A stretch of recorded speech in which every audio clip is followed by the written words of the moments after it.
Hello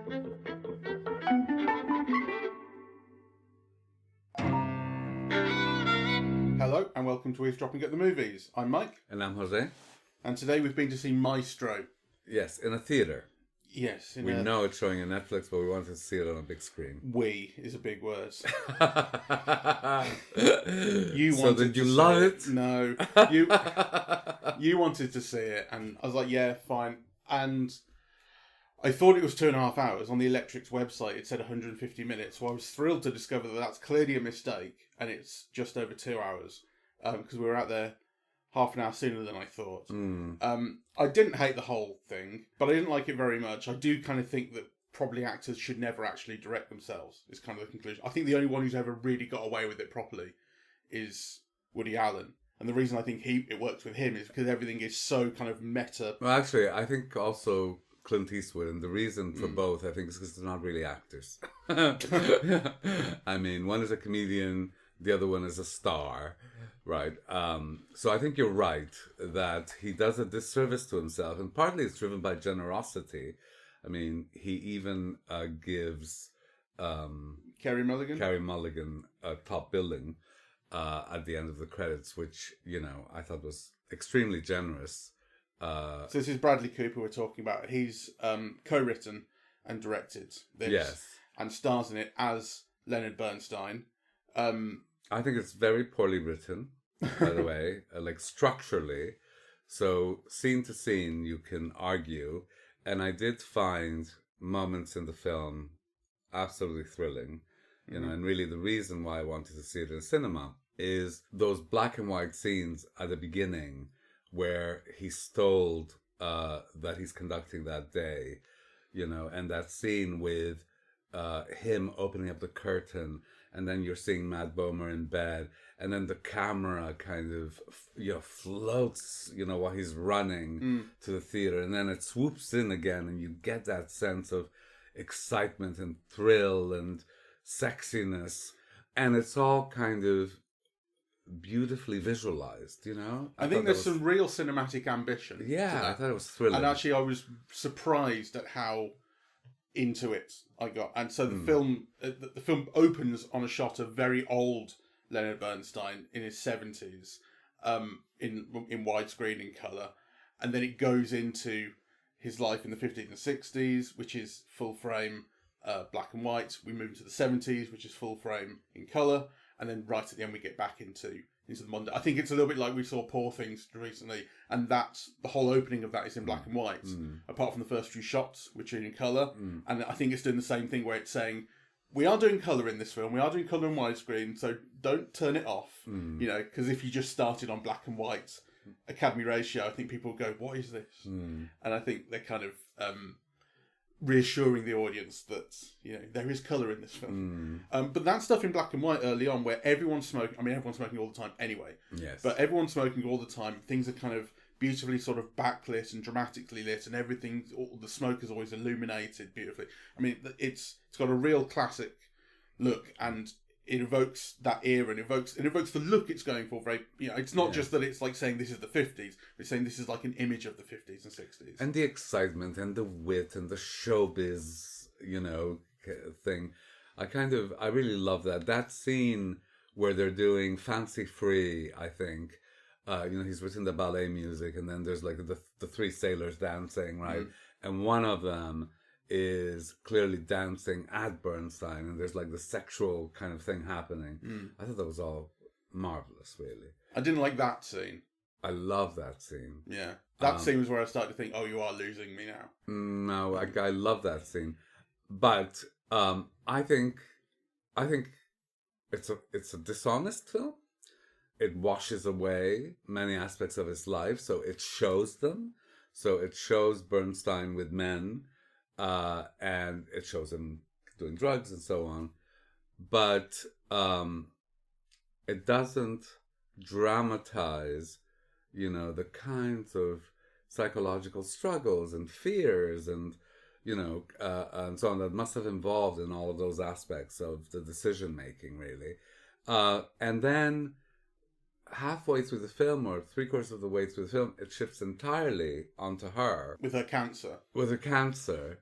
But again, I just didn't feel it was dramatic because, at the very beginning, she says she's conscious of who he is and what decisions she's making. And basically, he's a genius.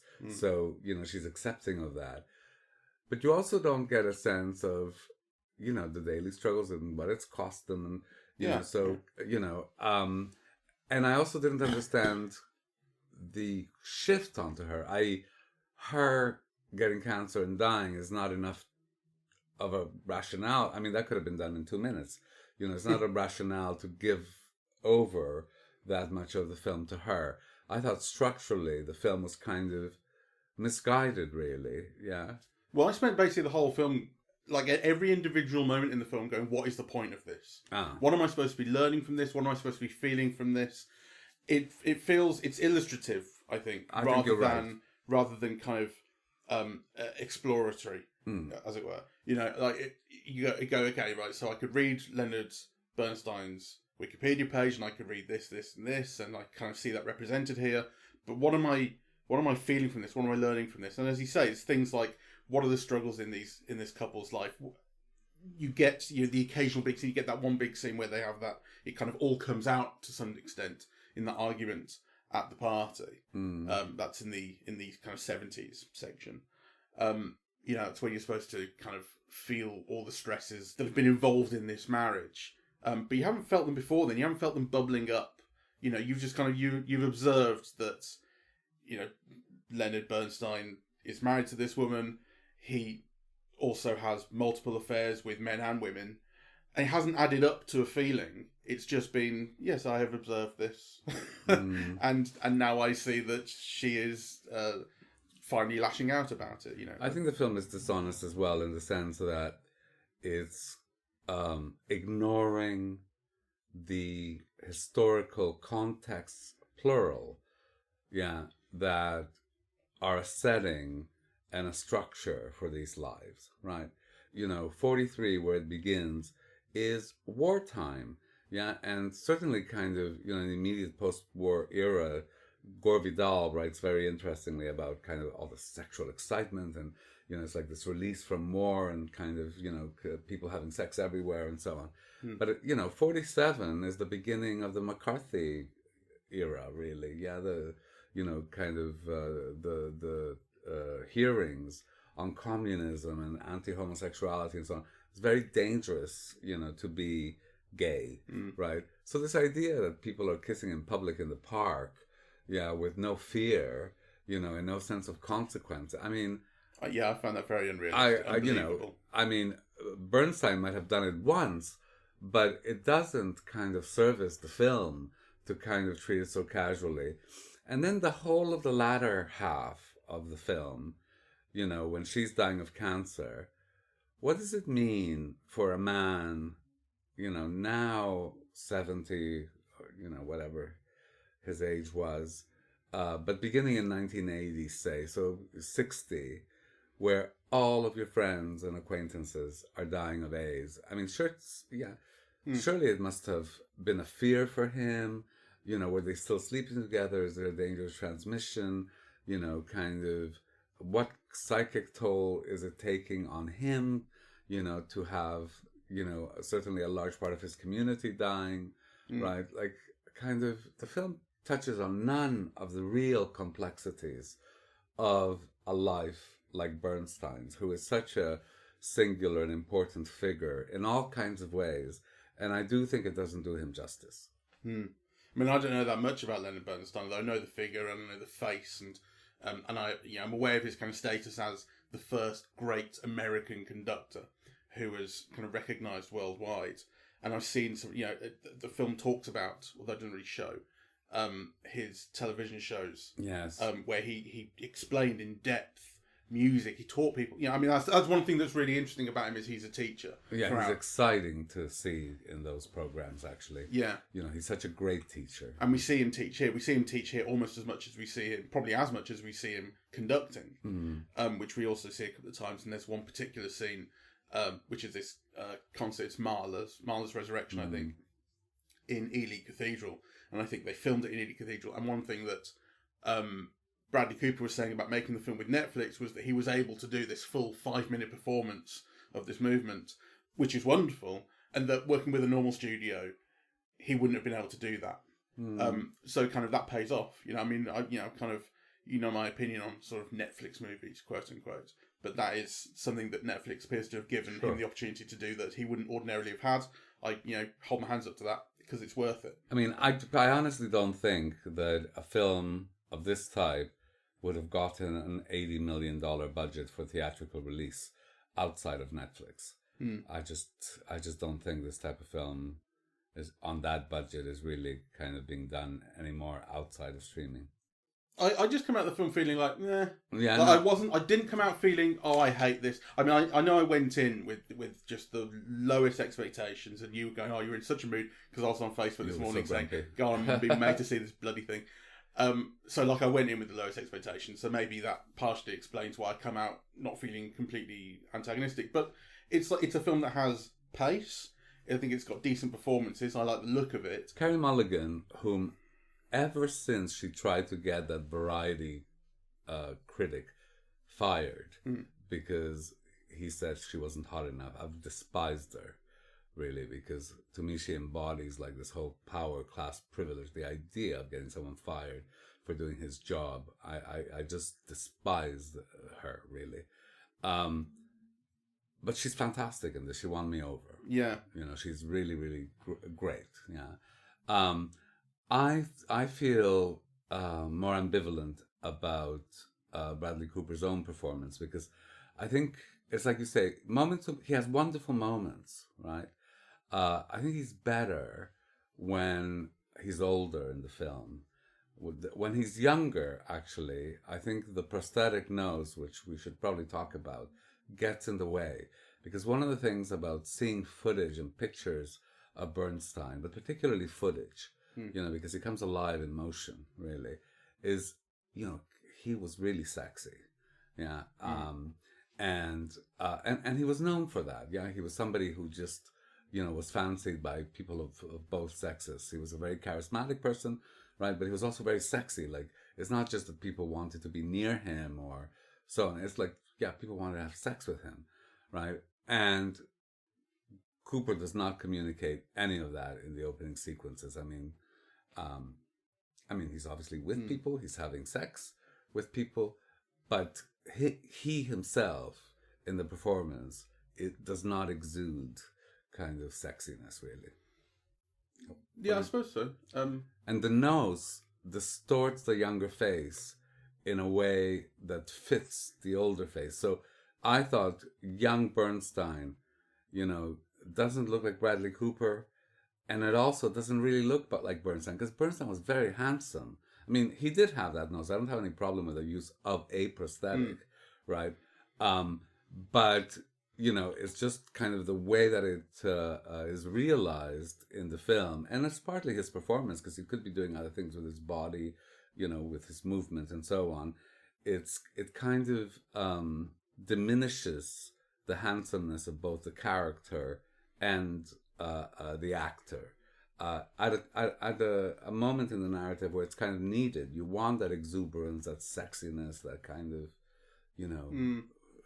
physical and emotional and talent reaching out, really.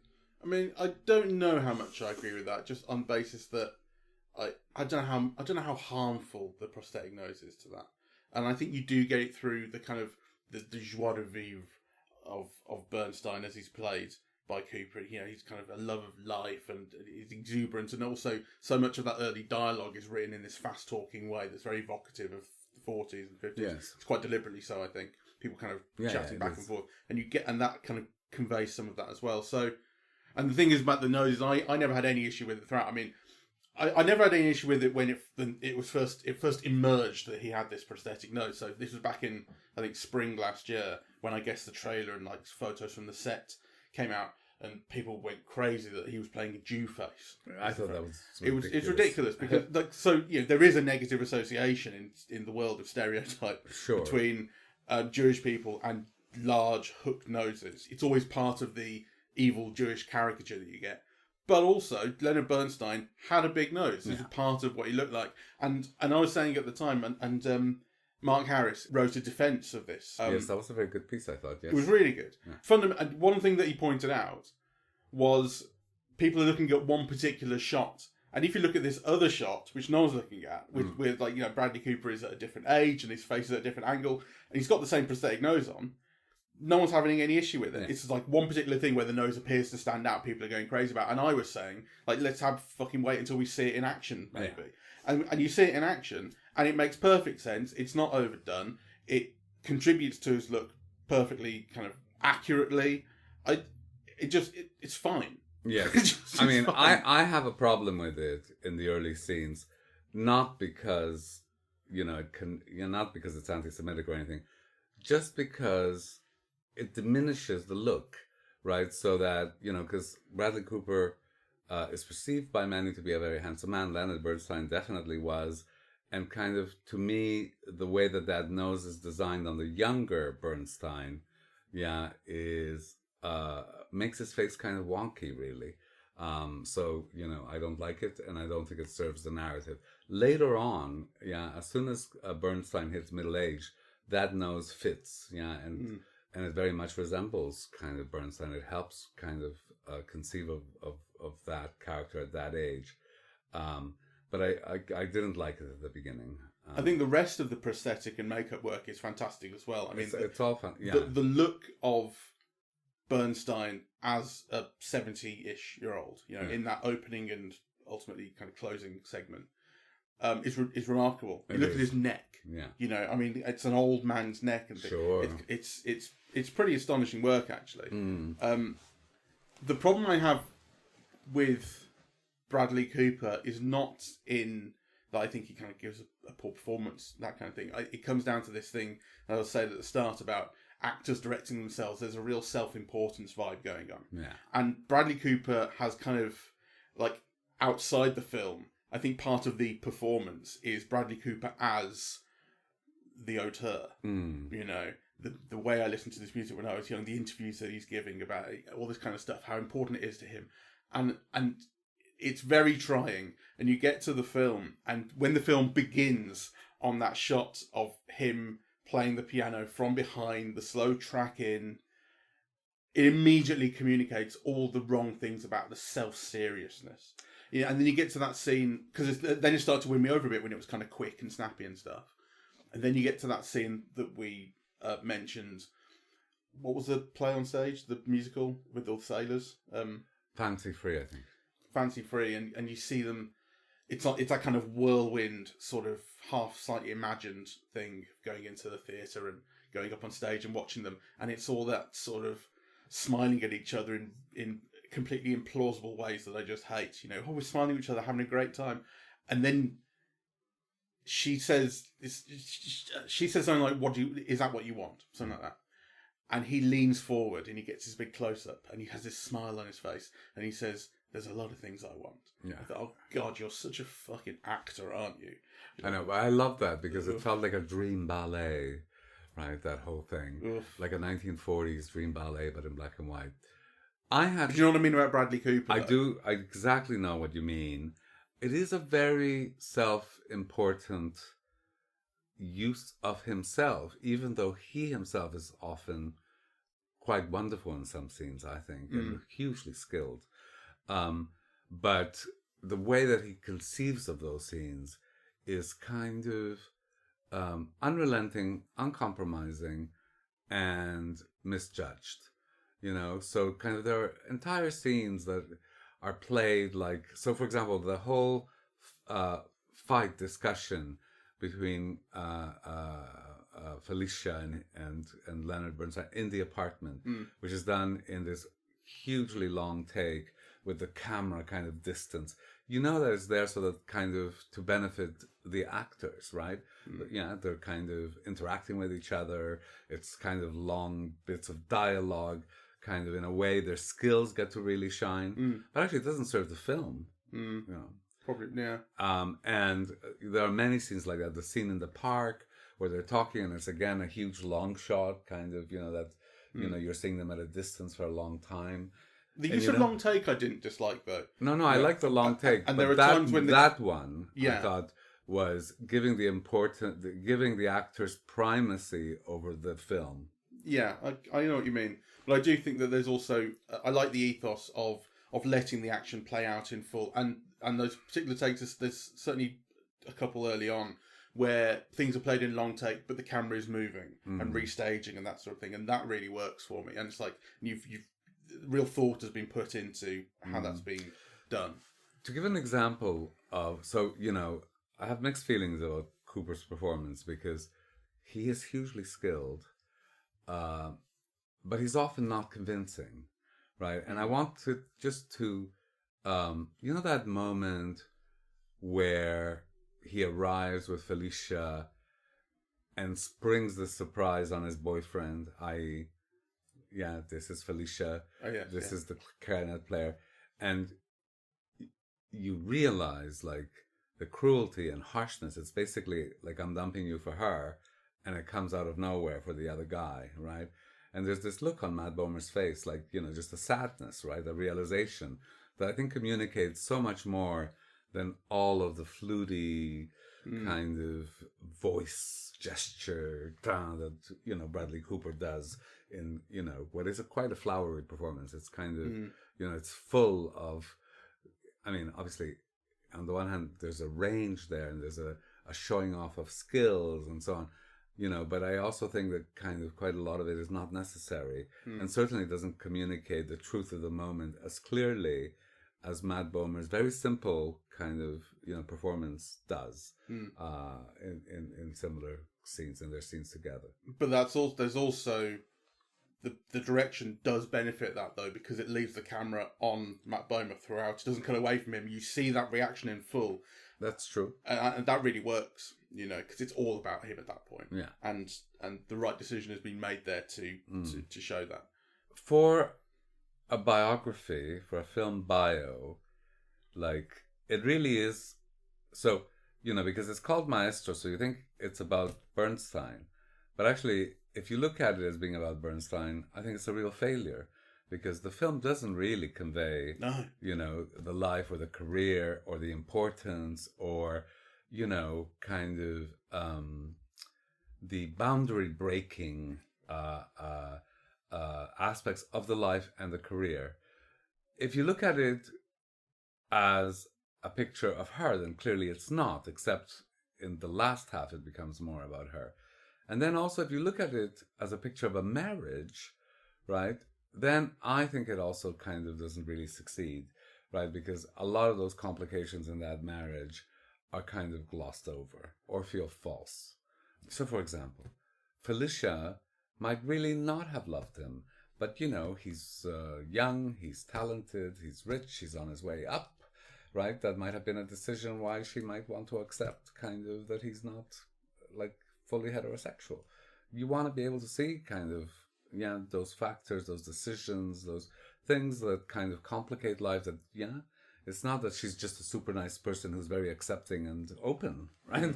I mean, kind of, what does it mean to be that accepting and open in 1943 anyway?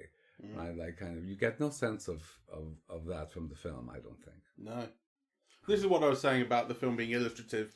I think you're right. That's at best, and that's why I said, throughout I'm thinking, what is the point of this? What is the thematic through line? I can understand superficially it's about a marriage. It's about a guy who's gay or bisexual in a world in which that's kind of not okay. But of course, you never really get the feeling that it's not okay, because in his world it's constant and it's perfectly fine. And then maybe it's about the toll it takes on the marriage, and there's an element of that, and the toll it takes on the family. You get the thing with the daughter, having heard rumours about him, and on top of that, you're also thinking, like, this is about this great musical genius. Is it going to be expressed to me why he was such a genius? And it doesn't really. You get people talking about what a genius he is. And it's a very hard thing to get across, like, what makes music so marvellous to someone who doesn't really understand. I mean, I'm not saying I don't understand it, but it's a tricky thing to convey. And probably the best decision that the film makes in that sense is by giving you that performance at Ely Cathedral, because you're given time and space to feel it, and it produces it so well. But even then, it's just a performance of a musical piece, and what's there to explain to you or to express to you why this conductor is such a genius and not some other conductor? You know, what makes him so great? I don't get that either. So that's what I say. Like it all, like on paper, these ideas are all in place, and nothing is expressed. Nothing. I mean, for me, there are two things. First, you don't, like I said, you don't really get a sense of the accomplishments of the person or the career, right? I think also I wasn't moved at all by any of it, except there were moments where I did feel a kind of excitement, right? You know, those shots at the beginning that I mentioned, or the use of the music sometimes, the music alone, yeah? So, you know, when they're playing da da da da da da da, you know, from West Side Story, yeah? Kind of, you get the sense of the excitement of that music, right? And how new kind of it was, and the sense of danger, yeah? Kind of, so the music often kind of conveyed that feeling to me, right? Or made me feel. But actually the drama didn't. So in that sense, I think the film is a real failure, and I don't understand why it's been nominated, or, you know, why so many people are kind of picking it as one of the best films of the year. If they're picking it as one of the best films of the year, they haven't seen enough. Yeah, it's a biopic. It's about a great American icon. It's Bradley Cooper writing and directing and acting, and it's all of that, and it's in black and white. I mean, it's fucking Oscar bait. That's what it is. So you think the nose is like having no legs? It's like my left foot. I mean, there's kind of an element of that. Yeah, I mean, he's putting on a voice as well, and so is Carey Mulligan. You know, which is not to say that those accents and those kind of patterns of speech aren't believable. I think they really are. And I mean, Carey Mulligan's took a while for me to get along with it. It felt very artificial, but I don't know. You know, Felicia, I don't know the person she was portraying and how realistic that is, and eventually I bought into it, you know. But yeah, I mean, it's Oscar bait. That's what this is. Yeah, well, it succeeded. The bait hooked. Yeah, what are its nominations, I wonder? So, Academy Awards nominations, it's got 1, 2, 3, 4, 5, 6, 7. That's a lot. Best Picture, Best Actor, Best Actress, Best Original Screenplay, Best Cinematography, Makeup and Hairstyling, and Sound. Okay, that makes sense to me. Yeah. Yeah, kind of. Except for the screenplay. I actually don't think it's a very good screenplay. I think it's badly structured, and the scenes don't breathe. They don't come alive. I'm glad we saw it, though, and I'm glad we saw it in a big theater, really. I honestly don't think I would have finished it watching it on Netflix. I would have turned it off halfway through. Really. Well, that speaks volumes. Yeah, it does. But in many ways, I mean, I do think that your levels of absorption and so on are different in a big screen, you know, and I didn't begrudge the film for, you know, for using it in those ways. I mean, to be honest, I wasn't bored until I realized at some point that, you know, her death just kept dragging on, right? And I did think, where is the film going? Yeah, because there's still... And I thought, oh my God, there's still like an hour to go, right? What are they going to do, right? So that...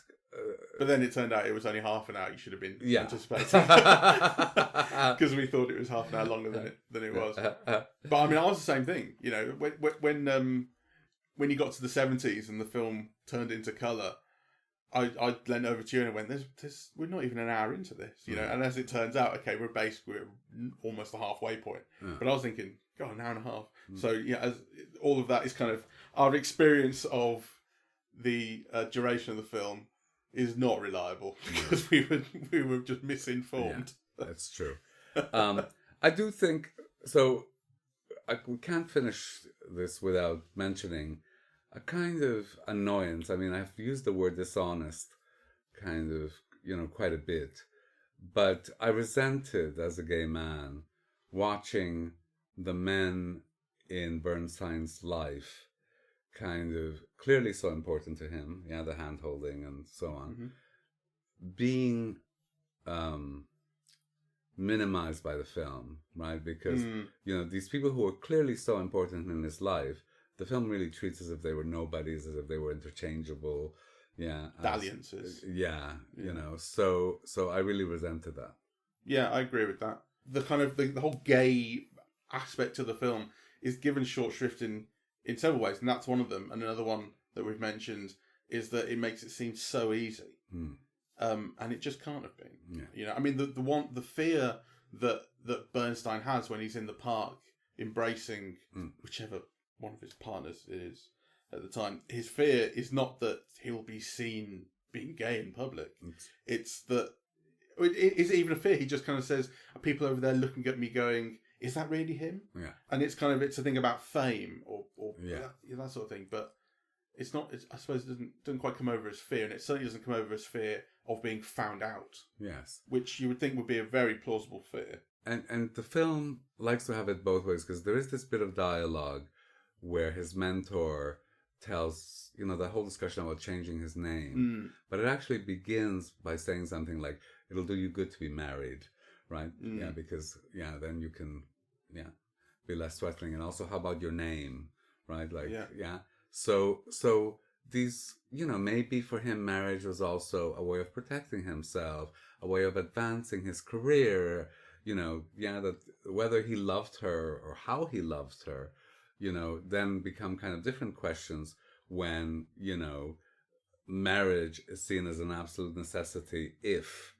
you're going to be a public person having a particular kind of career in life. Yeah. Those things are not rendered as drama, as a problem, as considerations, right? Kind of, no. So they're there on the edges of the film, but they're not dramatized. And they should be that. I mean, the thing about changing his name, the idea is you should change your name to Leonard Burns and, essentially to kind of westernize it, non-Jewishify it. As so many people did. Yes. And he obviously, you see the kind of look of discomfort on his face when that's suggested. And then it's just like not brought up again. And it's obvious that he rejected that. We all know him as Leonard Bernstein. He never changed his name. So the film, it brings it up, suggests it, it goes away. And then this much bigger thing about something that you are actually, well, the question of whether he's hiding it about himself, that he's gay or bisexual, as the case may be. It doesn't really come up that he's hiding it. It's just, it's a part of his life that that he manages to never address.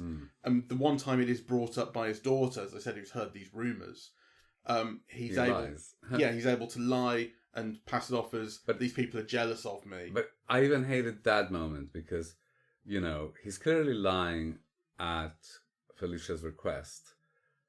But you never get a sense of anger at himself, disappointment, regret, shame at having lied, right? Like, kind of, these are all things that must have gone in his head, right? So it's like the narrative takes you a little bit, but then drops everything, and kind of doesn't deal with things properly. So I really dislike that. And the scene with the change of name is similar. Right? Because it's laughed off in this contemporary way as if, like, oh no, we won't change our names. Well, why do you think so many people did change their names? Right? Because there were real costs and real dangers, and, like, kind of, people weren't being, like, particularly cowardly or stupid for changing their name. They changed their name for a reason, right? Like, kind of, so it was a real kind of issue. That the anti-Semitism kind of existed in powerful ways. That's why people changed their name, right? It wasn't just like, Well, it didn't play to me as being laughed off. Although I maybe have to watch the scene again. But it played to me as essentially ignored by the film. Like, as I say, you get that. The one thing I really remember is the kind of look of discomfort on Bernstein's face as he's proposed, this. And it's clear that he is not interested in that, doesn't want to do it. But then the scene ends reasonably quickly after that with Felicia whisking him off to whatever, and it's never brought up again. So it's not so much laughed off as brought up and ignored completely. Yes. So, which is characteristic of the film, actually, and it's the biggest problem with it. It never really comes alive, except in brief moments. Kind of. So, Still, I'm glad we saw it. Well, it's over now, so. Oh, It's better than A Star Is Born, I think. well, I like The Star Is Born, so I don't agree. Yeah. This is a more complex film, but a greater failure.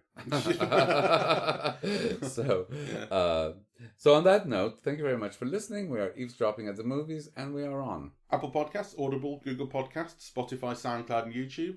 On social media, we're on Facebook and Twitter at Eavesdrop Movies, and Blue Sky, eavesdropping.bsky.social, and the website is eavesdroppingatthemovies.com. Bye-bye. Bye-bye.